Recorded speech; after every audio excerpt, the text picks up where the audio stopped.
Aloha, everybody. Welcome to Tiki Tuesday Talks, third edition. Excited to have you all here. We have a really important topic that we're addressing on this one.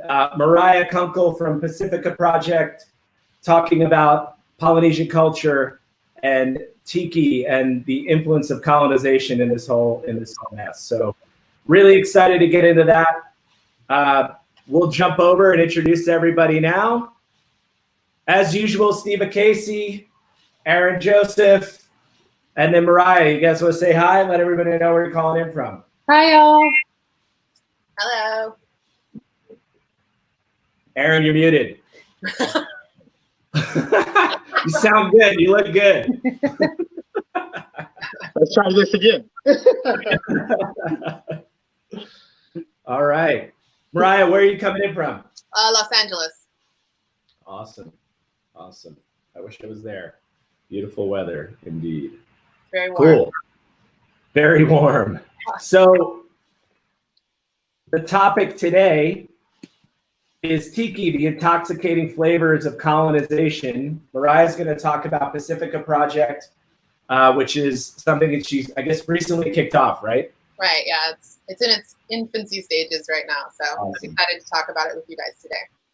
Yeah. Very cool. Well, we're really excited to be a big part of this in getting the word out on this thing. And for us, having an event, Tiki by the Sea, which is really a hospitality-driven Tiki event, we think is a super important topic. So we really wanted to get it early on and hopefully often in our discussions that we do here on Tiki Tuesday Talks. So thank you for being here. Super stoked about it.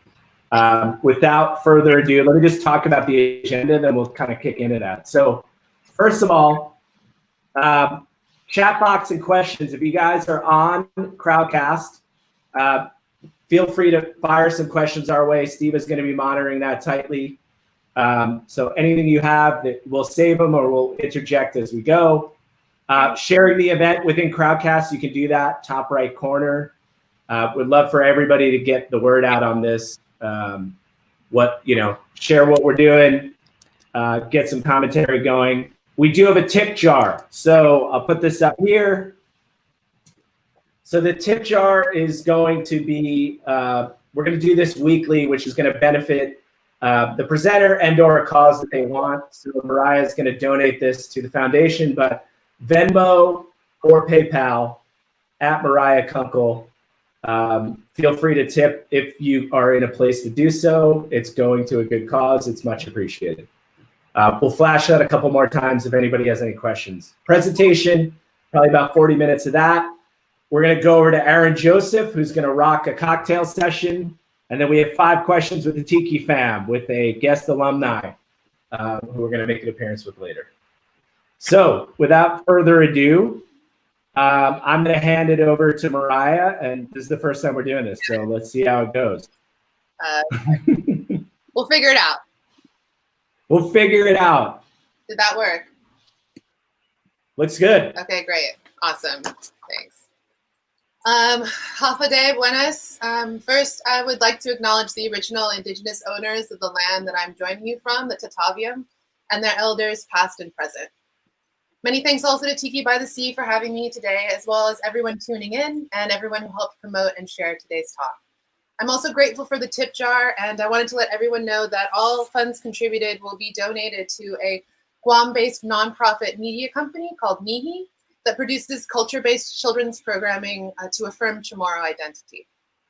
So, introduction. My name is Mariah Kunkel. I identify as a Black and indigenous cisgendered bisexual woman. I was born and raised in California, and I currently reside in Los Angeles. I'm the brand development director for Banhez Mezcal Artisanal, and I am a co-founder of Pasifika Project, along with my good friend Sam Jimenez, which is a platform focused on cultivating community among people of oceanic descent within the hospitality and spirits industry, as well as creating opportunities for support and sources of Pasifika education within the industry. Just to interject, Mariah, real quick, there was a question, what foundation? Can you go over that again? Sorry? The nonprofit that I'll be donating to? Right. It's called Nihi, so it's N-I-H-I with an exclamation point. So it's a Guam-based media company, and they produce like children's sort of cartoons and things like that in the Chamorro language, concerning like legends, things like that, to really affirm the culture. Awesome. Thank you. Cool. Yeah.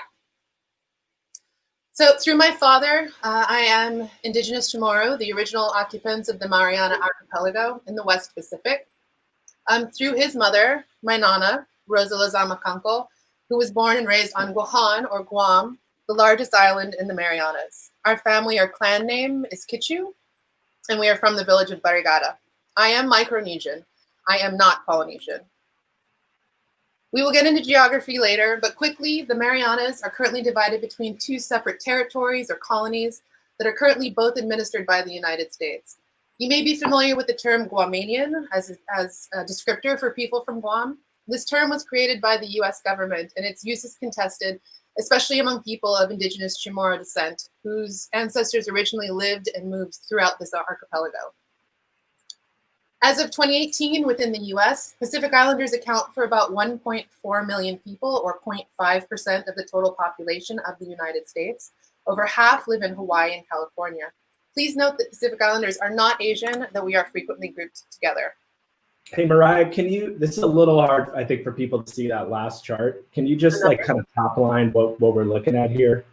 So this outlines the Pacific Islander population in the United States. It outlines the four largest groups, which are Native Hawaiian, Samoan, Chamorro, and Tongan. So the Native Hawaiian population is about 626,000. Samoan is about 200,000. Chamorro is 180,000, and Tongan is about 60,000. Great, thanks. Yep. So I want to make it clear that before discussing any further my family and these very personal views that I have about Tiki and colonization, that I make no claim to speak for anyone other than myself. If you're looking for a single definitive opinion, there isn't one. There is no Pacific monolith. There exists a variety of opinions on this subject, and I would advise for you to speak them out as well. I'm here to speak my own truth, and I'm grateful for that opportunity today. I hope that it will be a beginning of an ongoing conversation. Similarly, I'm not willing to debate or justify to anyone the existence of racism, white supremacy, sexism, misogyny, colonialism, nor my experience or perceptions about these subjects. I'm also not here to tell you if you are bad or good, to tattle on who I think is bad or good, to provide you with a checklist on how to be a good person. I'm not here to make you believe anything or make you stop believing anything. I also recognize that Tiki appropriates from a variety of cultures. However, today we'll be focusing primarily on Oceania. With this conversation, I'm hoping to provide most of you with a new set of facts and some history that will hopefully help you reframe your own approach to Tiki. I'm hoping to help you see the direct connection between Tiki and the Western colonization of the Pacific, the harm it perpetuates, and how that stands in conflict with the spirit of hospitality. At its heart, hospitality is meant to extend a feeling of friendship and welcome. There are some of us who do not feel welcomed by Tiki, and while I might be one voice speaking up today, I know that there are others who feel similarly. Sana Maase, many thanks to those within the industry who have been instrumental in ways both large and small on this my path of discovery, connection, mourning, dreaming, as well as activism. Many thanks to Sam Jimenez, Jordis Unga, Tuite Kaho, Ari Deskauskas, and Chalky Tom, as well as so many others both in and outside of the industry. So I have a brief roadmap of our conversation today now that that's out of the way. First, we're going to talk a little bit about the concept of decolonization. Then we're going to move into some basic Pacific geography and ancient history. Then we'll cover the period of contact and colonization. And then we'll examine some themes of colonization, colonialism within Tiki. We'll end with envisioning a way forward. So first, decolonization is an integral part of the ongoing work to dismantle white supremacy within society that has seized public attention in a new and dynamic way as of late. It is important to note that decolonization is not a new term or process, nor is it a term or process that is universally applicable. Decolonization is for colonized people. The process of unsettling is for those who hold power or privilege or even priority as a result of settler colonialism. I invite you to investigate the privileges that you hold with respect to this inquiry. This process begins with an accounting of harm, and for colonized people, a rediscovery and honoring, perhaps even mourning, of the past. This process requires a decentering of the default point of view, which is usually white, cis, hetero, and male, an active rejection of truths and/or propagandist history formerly held to be true. This is a painful, ongoing process involving uncomfortable truths and does not reach its natural end when people are made to feel good about themselves. This process seeks solidarity from other Black and Indigenous people of color as our collective liberation from white supremacy, while all very different, are intimately linked. This is our generation's sacred offering, to decolonize for our future descendants, to be a good ancestor, as in the words of Layla Saad. And I'm excited that we are starting this conversation here today together. So Glad to be here. Sorry. Glad to be here with you. Yes. So we're going to move into some geography and some history. I'd like to ask that you attempt to change your frame of mind a few times while we enter this portion of the discussion. In general, I would say the West knows surprisingly little about this part of the world, the Pacific, and the people who live there. What information you do receive is usually heavily filtered and laden with cliches, informed mostly via vacations, popular culture sources like Disney, the All Blacks and their pregame haka, American football players, old-timey adventure stories like Mutiny on the Bounty, celebrities like The Rock, Jason Momoa, Taika Waititi, and frankly, tiki bars. To be clear, when we talk about the Pacific, we are talking about the single largest physical feature on the Earth. It covers nearly 64 million square miles. It covers about 46% of the Earth's water surface and about 32% of its total surface area, making it larger than all of the Earth's land area combined. But because most maps that Americans see split this massive body of water in half and have it hang off the edges while the Americas take center stage, this expanse is reduced to an afterthought, along with its islands and its people. In this ocean, there are 25,000 islands of varying sizes and physical features. However, for most of us who grew up on the mainland, I would like for you to challenge your concept of the relationship between land and sea, which likely places priority on dry land.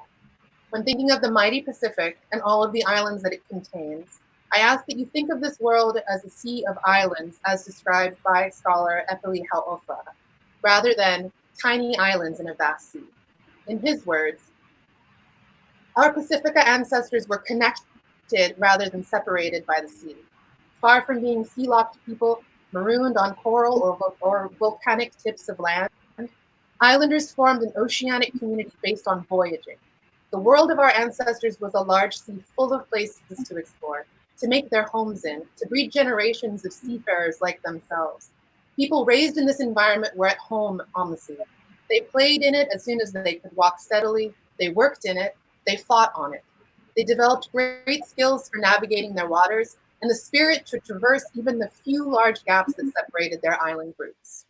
Theirs was a large world in which people and cultures moved and mingled, unhindered by boundaries of the kind erected much later by imperial powers. From one island to another, they sailed to trade and to marry, thereby expanding social networks for greater flows of wealth. They traveled to visit relatives in a wide variety of natural and cultural surroundings, to quench their thirst for adventure, even to fight and dominate. The boundaries that Hau'ofa references are the names that you might already know and that I referenced earlier when introducing myself: Micronesia, Melanesia, and Polynesia. These are colonizer terms. Our ancestors knew no such terms, and while arguably somewhat still useful as regional descriptors, they serve to divide us, even amongst ourselves, even today. Entrenched in these terms are obvious sentiments of anti-Blackness. Polynesia was first used in 1756 by the French writer Charles de Broche, originally applied to all of the islands of the Pacific. In 1831, Jules Dumont de Urville proposed a modification to the three regions that you know today during a lecture to the Geographical Society of Paris. Polynesia, or many islands, is the region most familiar to Americans, as Hawaii is within this group.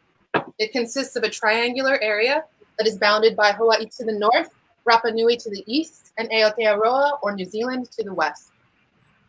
Micronesia, the small islands, consists of four major groups: the Mariana Islands, the Caroline Islands, the Marshall Islands, and the Gilbert Islands.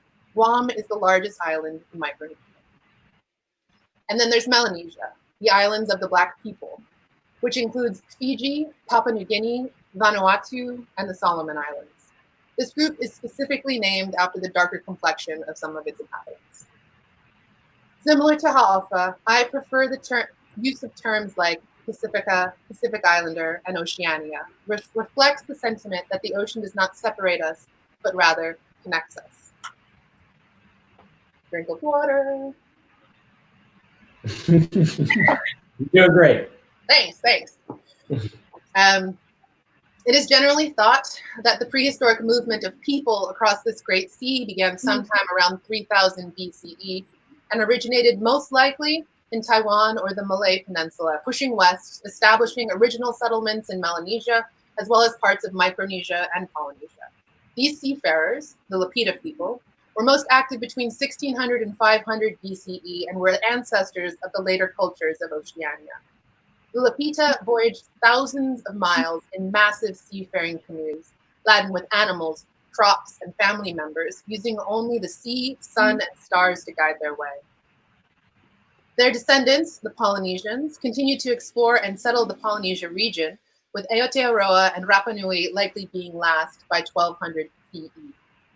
There's also credible evidence that they reached the Americas based on the appearance of the sweet potato, which is native to the Americas throughout Oceania. Huh. Yeah. Our ancestors established complex and advanced cultures, largely based around oral traditions, each with their own cosmologies, belief systems, languages, legends, dance, music, social customs, systems of government, and of morals. Many societies were matrilineal. Many shared commonalities, sometimes mutually intelligible languages, owing to our shared origins and a great love and understanding of our sea of islands and of seafaring. These belief systems were, and are, outside of Judeo-Christian and Islamic norms, particularly in their understanding of the relationship of man with the natural world and that which is sacred. In many indigenous traditions, the land is literally our ancestor, our relation. The first people are literally born from the land and from the sea. What happens to the environment is understood as intimately connected to what happens to the people who live within it. It is also important to understand that these fully developed, complex societies existed for centuries before Western contact, and that these ways and beliefs were never completely disavowed or lost, but preserved, no matter what the cost. To contrast, while our ancestors voyaged thousands of nautical miles, created civilizations, and made their home in the Pacific, Europe was largely in the Dark Ages. Pacifica had no European contact until the 1500s. First European contact in Oceania was made by Magellan in the name of Spain in the year 1521. His ship landed in Guam, and he claimed the entire archipelago for Spain. oh wait, for Spain. And because of a scuffle regarding a small sailboat that the Chamorros helped themselves to after replenishing Magellan's ship and stores, he gave us the glorious gift of naming our archipelago, our beautiful archipelago, Islas de los Ladrones, which literally means the islands of thieves. Magellan also named the sea the Pacific. However, it was also called the Magellan Sea. It was also called Magellan Sea for a very long time as well. He also got himself killed that same year that he gave us this glorious name in the Philippines by Chief Lapu-Lapu for attempting to convert Filipinos to Catholicism. And he's known for being the first person that circumnavigated the globe, when in actuality, he didn't do it, his boat did.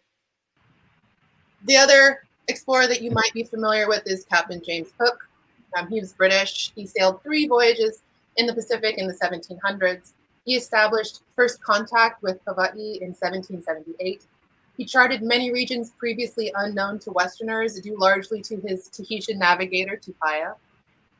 He was also killed by Kanaka Maoli, the native inhabitants of Hawaii, for attempting to kidnap the monarch of the island of Hawaii in retribution because someone stole one of his small sailboats.